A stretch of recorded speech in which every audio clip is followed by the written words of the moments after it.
Obedecer a Dios te da felicidad. Obedecer a Dios trae prosperidad, trae felicidad y te llena el alma. Tenemos que aceptar que cometimos ese error, que nos dejamos controlar por un espíritu religioso.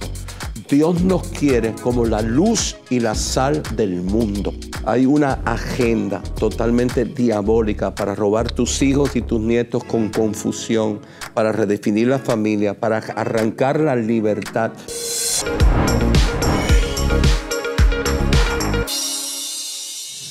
Estamos acá en Mundo Cristiano, hoy conversando con uno de los pastores más influyentes del sur de la Florida, uno de los epicentros donde más latinos están llegando a los Estados Unidos. ¿Qué está sucediendo en esta zona? ¿Qué es lo que está pasando acá? ¿Y por qué las iglesias también van creciendo de la mano de los crecimientos de la inmigración? Esas son preguntas que quisiéramos responder con una voz autorizada. Y por eso el pastor Fran López nos acompaña en esta ocasión. Pastor, gracias por estar con nosotros. Gracias a ti, un honor que estén acá con nosotros. Bienvenidos a nuestra iglesia. Estamos muy contentos de estar acá en su iglesia, pastor. ¿Cómo nació esta iglesia? Esta iglesia nació en el 2004 en un townhouse. Un townhouse son esas unidades pequeñas. Aquí en Doral éramos como 30 y pico personas, y mi esposo y yo. Y ahí comenzamos, pensábamos que iba a ser como un culto de oración y una iglesia pequeñita, pero fue creciendo, fue creciendo, fue creciendo. Y 18 años después, pues estamos aquí luchando. ¿Qué hacías antes de eso? Empresario. Manejaba varias empresas. Nunca pensé que iba a dejar de ser empresario. Aún todavía tengo un par de empresas, pero toda mi concentración, el 99% de mi concentración está en la iglesia. ¿Cómo fue el momento de la decisión de dejar de ser empresario para pasar a levantar esta obra? Fueron 2 años. No fue un momento, fue una temporada larga de 2 años. Y no fue una decisión que yo tomé solo, fue una decisión que tomamos mi esposa y yo. Yo siempre desde el principio nos dábamos cuenta como que el Señor cambia el corazón y no te dice que lo cambió. El corazón cambió. Cambió de ser ese corazón de la empresa, de la lucha, de ganar dinero, a ser un corazón de cuidar a las personas, de aconsejar. De momento yo estaba yendo a los hospitales a orar por los enfermos y a las cárceles. El corazón cambió. Y en ese proceso de 2 años nos dimos cuenta como que ya mi pasión por las empresas necesitan pasión del empresario. O sea, las empresas existen porque hay un empresario, una empresaria que pone la pasión, que pone la visión. Esa pasión se me fue. Entonces, la pasión ya era por aprender de la Biblia, por aprender de Jesús, por predicar su palabra. Y en ese proceso de 2 años, un día orando en la madrugada, me acuerdo que era en la cocina de mi casa. El Señor me dio el nombre de esta iglesia y me dijo, ábrela ya, ábrela. Pero yo no la abrí.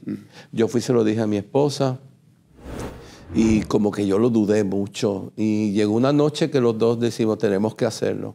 Fue un proceso de 2 años, un proceso de obediencia y un proceso que la verdad que no pensamos que iba a ser como fue. Fue una sorpresa total. ¿Qué se siente ahora ver a tantas personas siendo afectadas por haber tomado la decisión de ser obediente? Me da temor de haber por poco desobedezco a Dios. Estuve así de desobedecerlo, te soy sincero. O sea, es una obra de su misericordia, es una obra de su gracia. No es una obra que ningún hombre puede hacer esto. Obedecer a Dios te da felicidad. Obedecer a Dios trae prosperidad, trae felicidad y te llena el alma. Esa necesidad que todos tenemos de sentirnos realizados, la encuentras en la obediencia a Dios. Este libro, que me gusta mucho el término, somos la influencia, dice usted, que transformará la nación. Dice el secreto de los grandes empresarios.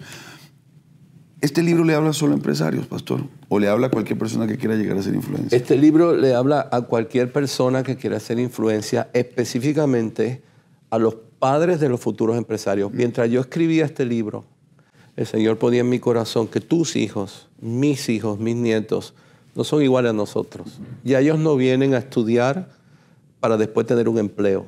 Ellos vienen diferentes. Es algo de Dios, es algo de los tiempos proféticos. Las nuevas generaciones, y yo lo veo en la iglesia muy marcado y en mis hijos, vienen desde pequeñito. ¿Cómo compro? ¿Cómo vendo? ¿Cómo comienzo? ¿Qué empleo hago? ¿Qué aprendo? ¿Cómo produzco? Vienen con una manera de producir diferente. Eso yo lo escribí para ellos, pero también lo escribí para los papás de ellos, las mamás de ellos. Cuando tú tengas en tu casa a alguien que quiere emprender, que quiere hacer una nueva idea, nosotros tenemos que ser un apoyo para ellos. Nosotros tenemos que aconsejarlos cómo es la manera bíblica que Dios multiplica. En verdad Dios no multiplica, Dios añade. Dios añade a los que multiplican. Nosotros multiplicamos, Dios nos da, lo multiplicamos y Dios añade.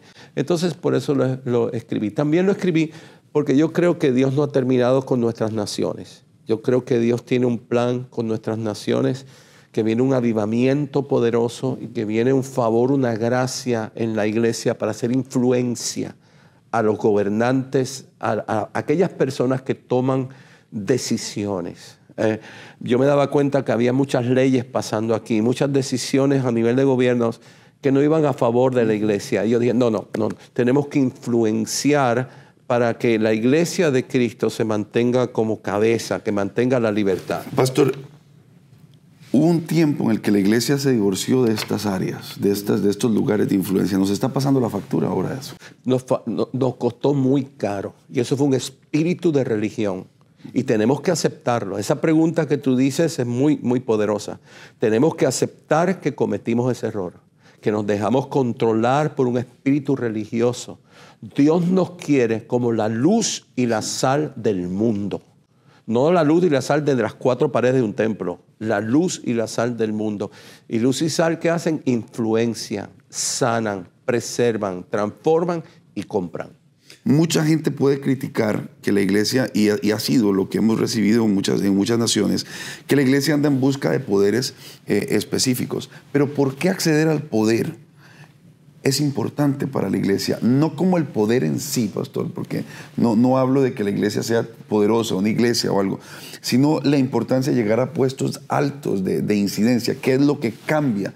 ¿Y por qué no necesariamente tiene que ser un interés por ser poderosos, sino por ser influyentes? Yo pienso que si venimos con esa ambición personal del yo, de yo tener el poder, de yo querer sobresalir, de yo querer... estamos en pecado.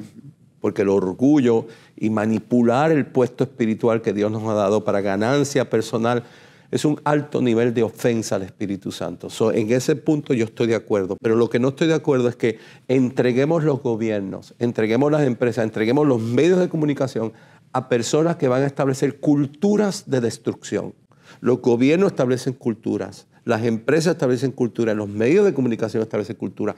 ¿Por qué no influenciarlos? ¿Por qué no disipular a los nuestros para que ellos sean los ejecutivos que hagan un excelente trabajo? Un mensaje para América Latina, para finalizar, de por qué tenemos que alcanzar esto, de por qué lo tenemos que hacer basados en la experiencia de lo que ya aquí se puede ver. Ahora decías en la prédica hace unos minutos que pudimos compartirla un poco, de cómo hay cosas que están pasando que van en contra de lo que Dios está diciendo. Esos efectos los estamos viendo. Aquí hay países de América Latina que mucha gente nos está viendo, donde todavía eso no ha pasado. ¿Qué mensaje le dice el pastor Fran López a ellos? Yo pienso que si la iglesia no toma su lugar de ser la luz y la luz del mundo, de ser la influencia para preservar, para cuidar, vamos a perder nuestras generaciones. Hay una agenda totalmente diabólica para robar tus hijos y tus nietos con confusión, para redefinir la familia, para arrancar la libertad en los países comunistas y socialistas donde la iglesia es más controlada por el gobierno. Y en el momento que dejemos que la iglesia lo controle un gobierno, no la está controlando Jesús. Y una iglesia que no es controlada por el Rey de Reyes es una iglesia que no sirve para nada. Yo pienso que tenemos que despertar y tenemos que abrir los ojos a lo que Dios quiere hacer con el futuro de nuestra descendencia para protegerlos, para proteger nuestra nación y para ser de bendición como Abraham a otras naciones. Pastor, muchas gracias. Ha sido un placer conocerlo. Los invitamos para que ustedes puedan adquirir este libro. ¿Cómo lo puede adquirir alguien en Latinoamérica y cómo lo puede adquirir también nuestro público acá en Estados Unidos? En Estados Unidos están en todas las tiendas digitales como Amazon, también en las librerías cristianas de tu país, en todas las librerías cristianas de Estados Unidos también está. Está buenísimo, el pastor habla directamente de cómo podemos practicar acciones puntuales para poder influenciar los más altos niveles de la sociedad y las naciones. Y me gustó eso que dijo, pastor, de que es a los padres a los que hay que hablarles de esto. Estamos teniendo cambios agresivos en nuestras sociedades y hay que prepararse para eso. Qué placer conocerlo, gracias, pastor, y que Dios lo siga bendiciendo mucho con todo lo que está haciendo acá. Gracias. Continuamos con más.